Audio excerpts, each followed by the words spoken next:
Sir आप लोगों ने ही कहा था ना कि अगर हिंदुस्तान में किसी भी तरह का अटैक होगा तो उसका मतलब पाकिस्तान लिया जाएगा और नहीं, हमने पाकिस्तान तो के नहीं ऊपर बोला। अटैक किया हमने जाएगा। नहीं बोला। हाँ हाँ हाँ हाँ हाँ हाँ, रिकॉर्डिंग को फिर से चेक करो। मैं ना बातों को बड़े अच्छे से पकड़ पाता हूं, इसलिए आपको समझा रहा हूं। हमारे प्राइम मिनिस्टर ने बोला, any act of terrorism will be treated as a act of war and it will be dead. अब अगर आप ही बताइए, अगर उस एक्ट ऑफ टेररिज्म के पीछे जैश है, उस जैश के पीछे आईएसआई है, और उस आईएसआई को प्रोटेक्ट करने वाली आर्मी है, तो इसमें अटैक या एक्ट ऑफ वॉर जैश के खिलाफ है, आईएसआई के खिलाफ है, या आर्मी के खिलाफ है? मैं आपको एक प्रपोजल दे रहा हूं, अभी दे रहा हूं। वो एक्ट ऑफ वॉर जैश के खिलाफ है। आप अलाउ करो ना, आप करिए।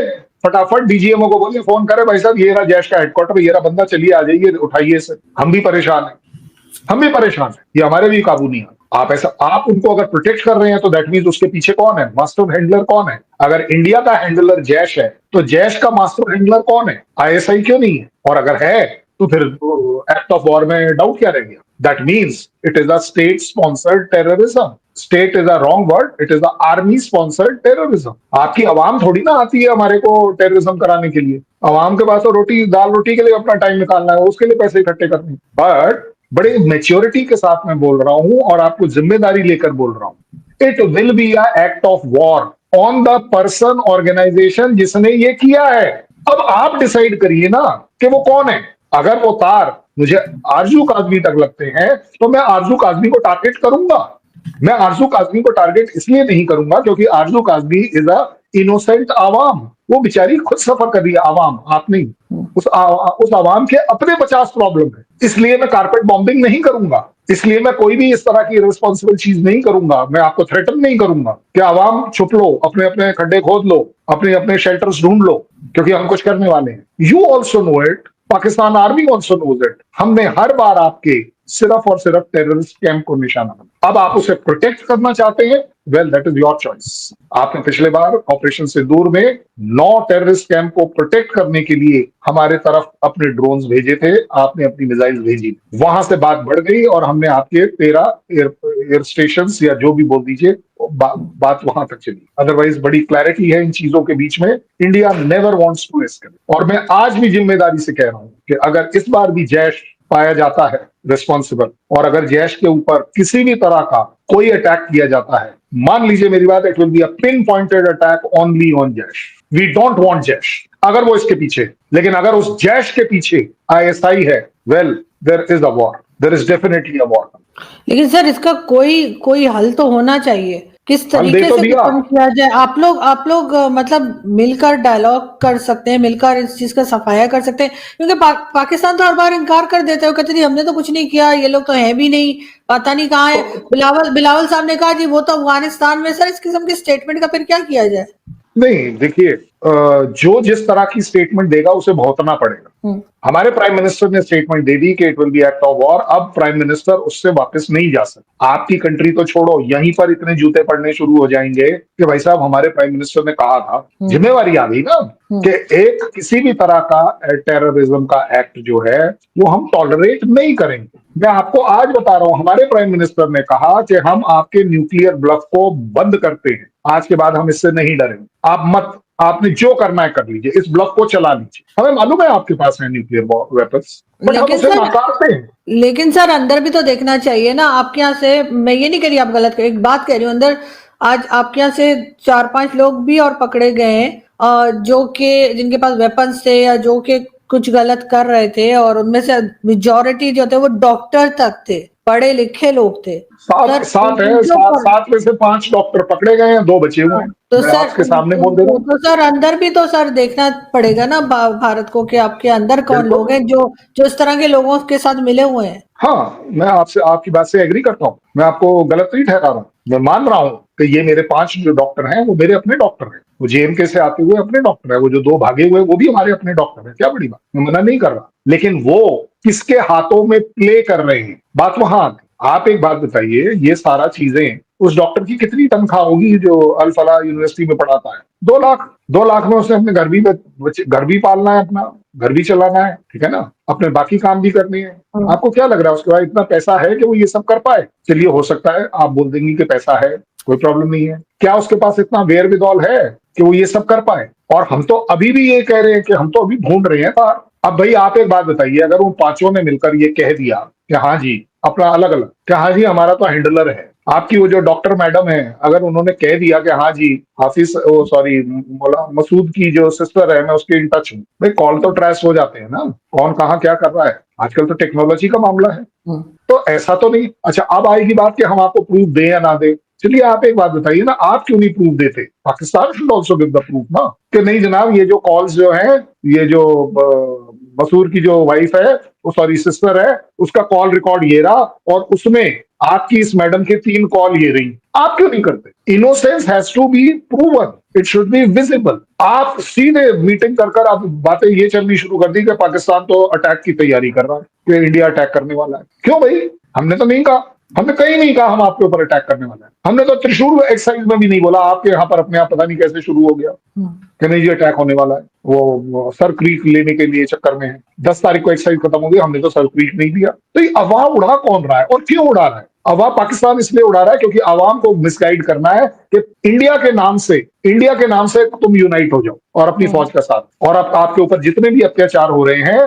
वो अत्याचार से ध्यान हटा लीजिए। वो भुट्टो ने बोला ना कि भाई घास की रोटियां खाएंगे लेकिन बना के रखेंगे। तो आप देखिए, जब आप मेरे से पूछती हैं कि क्या हो सकता है, अरे भाई क्या तो जब हो सकता है। आप क्या कर रहे हो? मैं तो आपको 10 तरीके बता रहा हूँ। फोन ही को उठाना है ना, शहबाज शरीफ ने फोन ही तो उठाना है। एक और झूठ सही कि मोदी साहब ये जो हुआ है ये बड़े दुख की बात है। आप जरूर हमें बताइएगा कि अगर इसमें कहीं कोई तरीके से हम भी आपकी कुछ कर पाए। वो जाएंगे चचा ट्रंप के पास, कि ट्रंप साहब वो अपनी मीटिंग करेंगे कि अटैक होने वाला है। अब अटैक होने वाले का मतलब क्या होगा कि मुनीर साहब क्या करेंगे, अब अपनी फौज को थोड़ा आगे पीछे हिलाएंगे।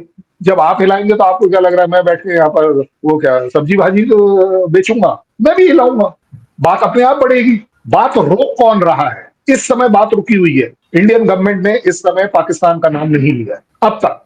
क्यों नहीं आप उसे इस्तेमाल करें? क्यों नहीं आप उसको इस्तेमाल में लाएं कि चलो जी अगर नहीं लिया है 2 शब्द अच्छे बोल देते हैं। मुझे कोई जरूरत नहीं है कि इस्लामाबाद में अगर 12 लोग मारे गए हैं तो उनके लिए मैं दुख दूं, लेकिन ये जो दुख है ना, ये ह्यूमैनिटी का पार्ट है। इससे पहले मुझे तो नहीं पता था कि आप ब्लेम करेंगे कि हो सकता है वहां पर ऐसा बोला जा रहा है कि ये इंडिया ने करवाया है। भाई इंडिया ने कराया है, आप दीजिए, बिल्कुल करना चाहिए था सर। नहीं सर, कहना बताना चाहिए था इनको। नहीं, मैं भी यही कह रहा हूँ।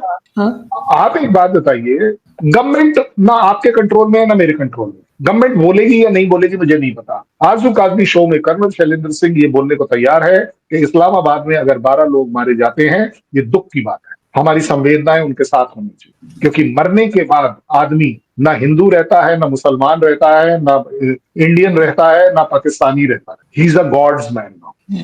उसके साथ एक बर्बरता हो गई है, अत्याचार हो। मैं वो हेटर नहीं हूं कि पाकिस्तान के नाम से हेट करूं, नहीं, पाकिस्तान के एक्शंस को मैं हेट कर सकता हूं। This is not done and that is why जब जरूरत पड़ी थी तो मेरे को कभी एक सेकंड नहीं लगा कि मैं अपने कमांड को आवाज दूं फायर, और वो फायर हुआ। आज मैं आपके साथ इसलिए अच्छी बात करने के लिए तैयार हूं क्योंकि आपके साथ आप एक अच्छी चीज ढूंढने की कोशिश कर रहे, रोकने की कोशिश कर रहे, और आप जैसे 10 और जब रोकेंगे, आज नहीं तो कल कोई ना कोई आपका शो मुनीर को भी दिख जाएगा कि नहीं यार हमारी बेटी है और अच्छी बात कर। ठीक है, एस्टेब्लिशमेंट कुछ भी बोलता रहे, बट बातों से ये जरूर पता चल जाता है कि इंसान कैसा है। आप इस समय इंडिया के फेवर में कोई बात नहीं कर रही, मैं आपको बता रहा हूं। आप अपने पाकिस्तान के ऊपर कोई एहसान नहीं कर रही।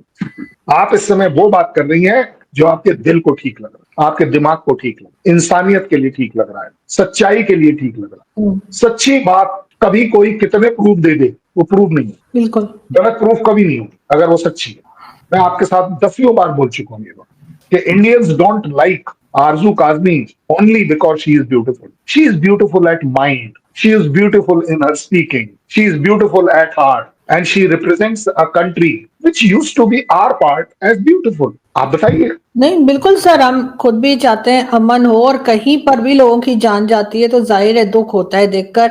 और गवर्नमेंट को चाहिए था कि इस वक्त कोई अच्छा स्टेटमेंट देते, कोई हमदर्दी दिखाते, लेकिन खामोशी है। और फिर यहाँ पर जो कुछ हुआ उसके बाद ये कहना कि नहीं जी ये तो अफगानिस्तान की तरफ से हो रहा है लेकिन भारत फंड कर रहा है, तो ये मेरे ख्याल है वो घिसा पिटा स्टेटमेंट है जो हम अपने बचपन से सुनते आ रहे हैं। इवैल्यूएट करो, अफगानिस्तान कर रहा है, टीटीपी कर रहा है, बलूच कर रहा है, मुझे तो नहीं पता कौन कर रहा है। बट इन तीन के अलावा भारत नहीं कर रहा, क्योंकि हमें जरूरत नहीं है कि ये तीन कर रहे हैं ना यार ऑलरेडी। अगर हमने करवाना भी है तो बड़ी लॉजिकल सी बात कर रहा हूं ना भाई। आपके यहां से ऐसा कहना है कि आप हमारे श्रीनगर वाले लोगों को मोटिवेट कर देते हो कि वो इस तरह का कुछ काम करें, लेकिन वो ज्यादा मोटिवेट नहीं हो पाते। इसलिए हम पाते हैं कि कई बार और ज्यादातर बार वो पाकिस्तानी नेशनल उस टेररिज्म को ज्वाइन कर कर वो आकर अटैक करता है, जैसे पहलगाम में हुआ, उससे पहले भी हुआ, जितनी बार भी बात कर लो। सो जब हम बात कर रहे हैं कि अब फाइनेंसिंग की बात है, भाई आप एक बात बताओ, टेरर फाइनेंसिंग के तो पाकिस्तान एक्सपर्ट है भाई। अदरवाइज एफएटीएफ को इतने साल धोखा देकर सरवाइव करता रहा और फाइनली उनके शिकंजे में आया, 2-3-4 साल रुका भी, बट उसके बाद फिर से एस्केप कर गया ना। That means you people are expert at that. Cyber and financial fraud करना पाकिस्तान की फितरत में होना चाहिए, ब्लड डीएनए में होना चाहिए, काबिलियत है भाई आप में, ये हमें नहीं है। आपका दिमाग इस तरफ चलता है पाकिस्तान का। सो आप तो पहले ऐसे होने चाहिए जो ठान ठान हमारी कीबोर्ड पर और ब्लॉक कर दी। जो इंडिया टेरर फाइनेंसिंग अगर कर रहा था, आपको तो 2 सेकंड लगेंगे। बिल्कुल पकड़ ले उसको, बिल्कुल प्रूफ दे और कर ले, बिल्कुल नहीं उसको सीधे एफएटीएफ में ले जाओ भाई, मेरे को क्यों दोगे? क्योंकि आपका मेरे पर तो विश्वास नहीं होगा ना। आप एफएटीएफ में दें, चाचा ट्रंप आपके अपने हैं, उनको दिखाएं, वहां एक्सपोज करें भाई। एक्सपोज करने वाले आपको करना चाहिए ना। हम इसकी कोशिश करते हैं। मान लीजिए मेरी बात आरजू काजमी जी, आपकी नेशन को इस समय एग्रेशन दिखाने की जरूरत नहीं। कभी कभी जिसको बोलते हैं ना कि हाथी निकल गया और पूंछ अटकी है, तो चुपचाप भलाई इसमें कि किसी तरह पूंछ निकाल। एक और लड़ाई इनवाइट मत करो बार बार बोलकर कि लड़ाई होने वाली है, क्योंकि जब लड़ाई होनी है ना मैं आपको बता के करूंगा और ना कहीं किसी से कोई परमिशन की जरूरत। पाकिस्तानी फौज ने ना अभी हाल में ही जो पाकिस्तान में बम ब्लास्ट हुआ गाड़ी के अंदर, सेम उसी पैटर्न में जैसे इंडिया में हुआ था, इन्होंने जानबूझकर अपने यहाँ एक तरह से हमला करवाया ताकि भारत ना शक ना करे। हम ये कहने वाले बन जाएं कि जैसे तुम्हारे यहाँ हुआ था, जैसे तुम्हारे यहाँ दहशतगर्दी हुई, वैसे हमारे यहाँ भी हुआ। इतने बेवकूफ़ नज़र आते हैं क्या? समझ नहीं आता, क्योंकि तुम्हारे लोगों के अंदर जो कीड़ा है ना जिहादीपन का, उसमें ये चीज़ था। मार दो मर जाओ, कोई घंटा फ़र्क नहीं पड़ता है। तुम्हारी आर्मी के लिए किसी बंदे को मरवाना कोई बड़ी चीज़ नहीं है। इन्होंने डर के मारे अपने ही लोगों को मरवा दिया, ये कहते हुए कि हम भी दहशतगर्दी से परेशान हैं, हमारे यहाँ भी हमला हुआ है, तो आप ना उंगली नहीं उठा सकते। तो जाहिर सी बात है। और रही बात ये जो चीमा बोल रहा है कि भाई आप अपनी फ़ौज के ऊपर ही उंगली उठाएंगे तो फिर कैसे चलेगा? तुम्हारी फ़ौज के ऊपर तुम्हारे लोग उंगली क्यों ना उठाएं? उठाना चाहिए, हालांकि उठा नहीं रहे हैं अभी, उठाना चाहिए। तुम्हारे यहाँ कभी भी सत्ता गिराने का बनाने का जो ये कार्यक्रम रहता है ना, वो फ़ौज के हाथ में रहता है। फ़ौज सब कुछ डील करती है, सब कुछ देखती है। तो आप कैसे कह सकते हो? आज लोगों को समझ आ रहा है, लोग जान रहे हैं, सोशल मीडिया का ज़माना है, फ़ोन का ज़माना है, हर किसी के पास में इन्फॉर्मेशन पहुंचती रहती है। हर कोई समझ रहा है कि भाई कहाँ क्या हो रहा है, कहाँ क्या नहीं हो रहा है। डेमोक्रेसी क्या होती है वो भारत से सीखने की ज़रूरत है, लेकिन आप नहीं सीख सकते ना, क्योंकि आपके अंदर वो क्षमता ही नहीं है सीखने वाली। एक ही क्षमता है, मर जाओ मार दो। ये बहुत अच्छे से आप करते हैं, आपकी फ़ौज बहुत अच्छे से करती है। ये भारत नाम का जो चूरन है ना, जो आप पिछले इतने बेचते आ रहे हो इतने टाइम से, वो अभी भी चल रहा है, लेकिन धीरे धीरे ख़त्म होता जा रहा है। तो चीमा को लग रहा है कि नहीं, आप फ़ौज पर उंगली उठा रहे हैं। आरजू काज़मी जैसे पत्रकार अगर फ़ौज के ऊपर उंगली उठाएंगे तो लोगों के अंदर भ्रम पैदा होगा, लोग सोचेंगे ये क्या हो रहा है। भाई तुम्हारी फ़ौज जिहादी है, वो जिहादी पैदा करती है, वो दहशतगर्द पैदा करती है, सब चीज़ें करती है सिर्फ़ और सिर्फ अपने बेनिफिट के लिए, अपना वर्चस्व, अपना वजूद जनता के बीच में कायम रखने के लिए। तो भाई सुनो, ये सिंपल सी चीज़ है, ये नाटक जो आप लोग करते हैं ये बंद कर दो, कोई फ़ायदा नहीं है। आप लोग क्या कहते हैं कमेंट करके बताएं। चैनल पर अगर नए हैं तो चैनल को सब्सक्राइब करें, इस वीडियो को लाइक करें और शेयर करें। जय हिंद, जय भारत।